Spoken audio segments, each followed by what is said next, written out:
One day, Gordon was resting in a siding. Sometimes, he thought, it's really tiring to be such a large and splendid engine. Hello, lazy bones.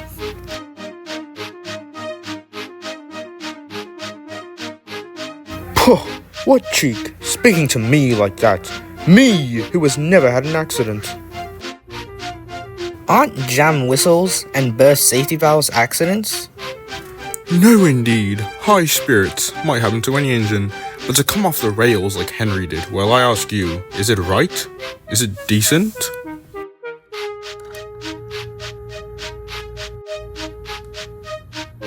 Be careful, Henry. You're not pulling the flying kipper now. Try to keep on the rails today.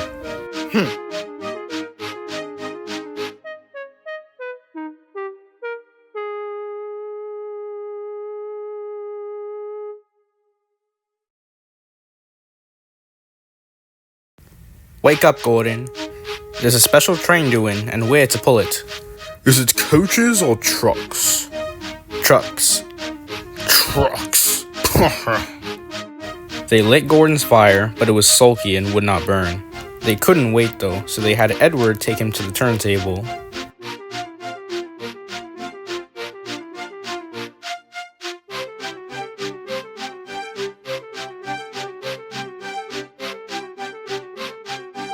I won't go. I won't go. I won't go. Don't be silly, don't be silly.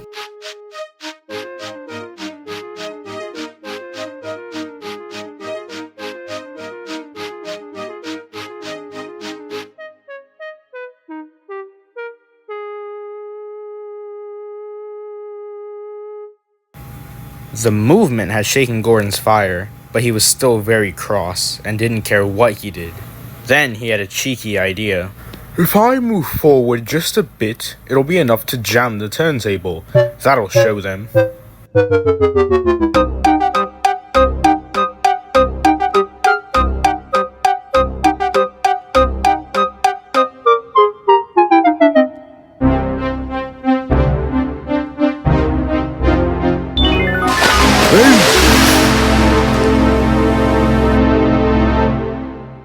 Get me out! Get me out!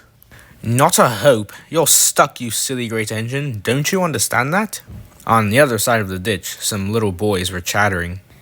Q, doesn't he look silly? They'll never get him out. And they began to sing. Serial Gordon fell in a ditch, fell in a ditch, fell in a ditch. Serial Gordon fell in a ditch, all on a Monday morning. Gordon lay in the ditch all day. Oh dear, I shall never get out. But that night, James and Henry were sent to help Gordon out of the ditch.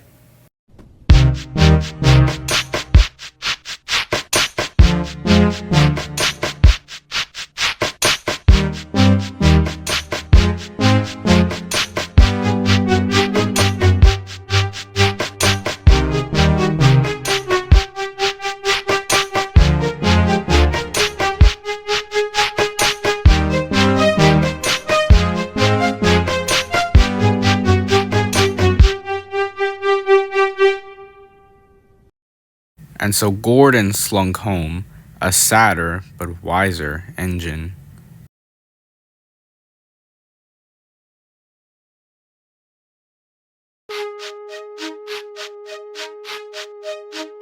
Mind my eye, mind my eye. Shut it, silly. Have you ever seen such mudbet? No, I ever, Alf.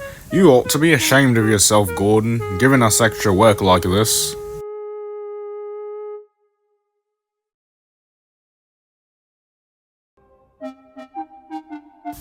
Wake up, Gordon, and listen to me. You shall pull no more coaches until you learn to be a really useful engine. Is that clear? Yes, sir. So Gordon had to spend his time pulling trucks.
That's for you.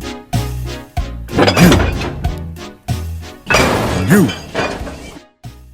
Trucks will be trucks. They won't with me. I'll teach them. They tried to push me down the hill this morning. It's slippery there. You'll probably need some help. Psha, I don't need help on hills.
Oh, I can't do it.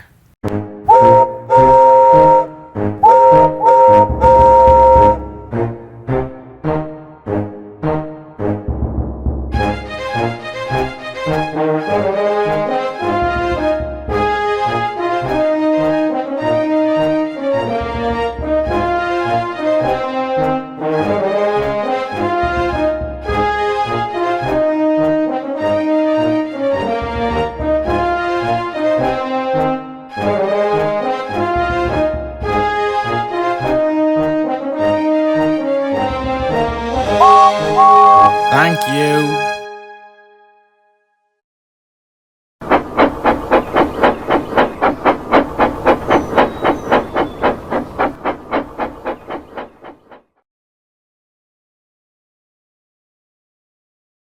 One day, Thomas was at the junction when Gordon shuffled in with some trucks. Phew, what a funny smell. I can't smell a smell. A funny, musty sort of smell. Well, nobody noticed it till you did. It must be yours. Annie, Clarabelle, do you know what I think it is? It's ditch water.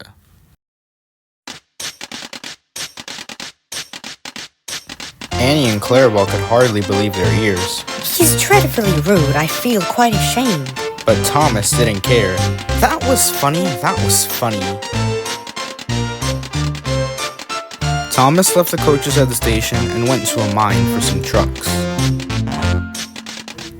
Long ago, miners digging for lead had dug tunnels under the ground. Though strong enough to hold up trucks, their roofs could not bear the weight of engines. A large notice read, "Danger. Engines must not pass this board." Silly old board. Thomas had often tried to pass it, but had never succeeded. But this morning he had a plan. He had to push empty trucks into a siding and get full ones from another. The fireman got down and waved them clear, and the driver leaned out of the cab to see where they were going. "Now!" said Thomas, and bumping the trucks fiercely, he jerked his driver off the footplate.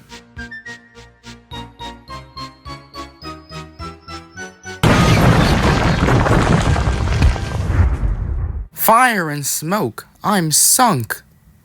Thomas could just see out of the hole, but he couldn't move. Oh dear, I am a silly engine. And a very naughty one too. I saw you. I shall take away your branch line until you can learn to be a responsible engine. Oh please, just get me out of here. I won't be naughty again. I'm not sure how. We can't lift you out with a crane. The ground's not firm enough. Let me see. I wonder if Gordon could pull you out. Yes, sir. But he didn't really want to meet Gordon just yet. Down a mine, is he? Ho ho ho. What a joke, what a joke.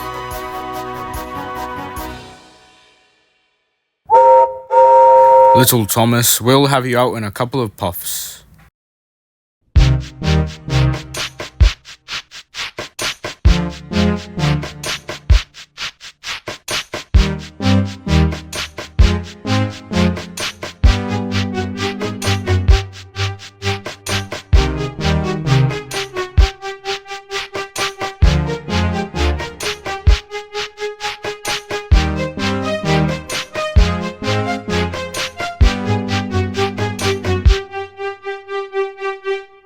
Oh, thank you for rescuing me. I'm sorry I was cheeky. Oh, that's alright, Thomas. You made me laugh. I'm in disgrace, you see. I feel very low. Well, I'm in disgrace now, too. Why, so you are, Thomas. We're both in disgrace. Shall we form an alliance? What was it? An alliance, Thomas. United we stand, together we fall, said Gordon grandly. You help me and I help you. How about it? Right you are. Well then, that's settled. And buffer to buffer, the Allies puffed home. There were painters working all over the island. The engines were confused. What's all this for? The Queen is coming, said one. All the stations on the island are being decorated. The engines were all very excited and wondered who would pull the royal train. I'm too old to pull important trains. And I'm in disgrace, so Topham Hatt would never choose me. He'll choose me, of course. A really splendid engine. You can't climb hills. He'll choose me, of course, and I'll have a new coat of paint. Just you see. For the next few days, Henry puffed around proudly, quite sure he would be the royal engine. It began to rain, and so Henry's driver and fireman placed a tarpaulin from the cab to the tender to keep themselves dry. A painter was hard at work on the station.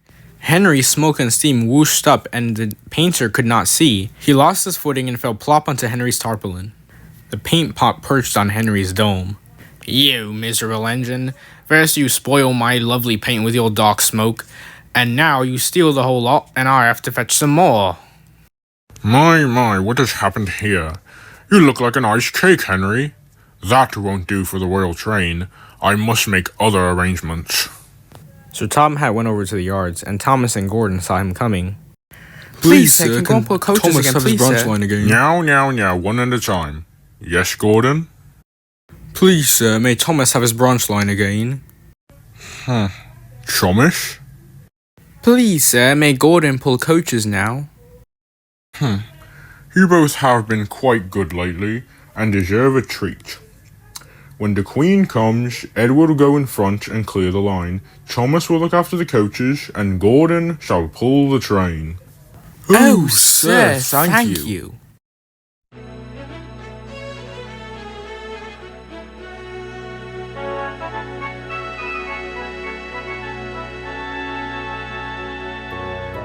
They're coming!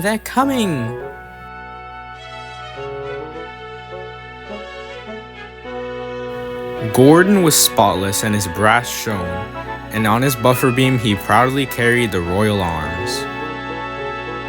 The Queen was met by Sir Topham Hatt, and before anything she thanked him for such a smooth ride. Not at all, your majesty, thank you. We have read a great deal about your engines. May we see them, please?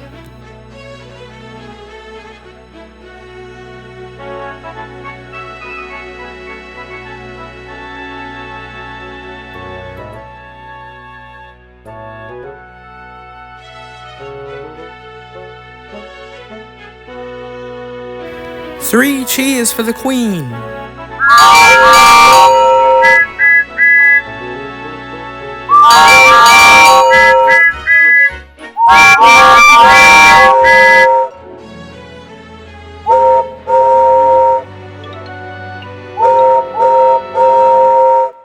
The next day, it was time for the Queen to leave. She spoke especially to Thomas, who fetched her coaches, and Edward and Gordon, who took her away. And no engines ever felt prouder than Thomas, Edward, and Gordon the Big Engine.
too, and that's the reason why we'll sing a song for Gordon. He's big, he's fast, he's proud. He's famous.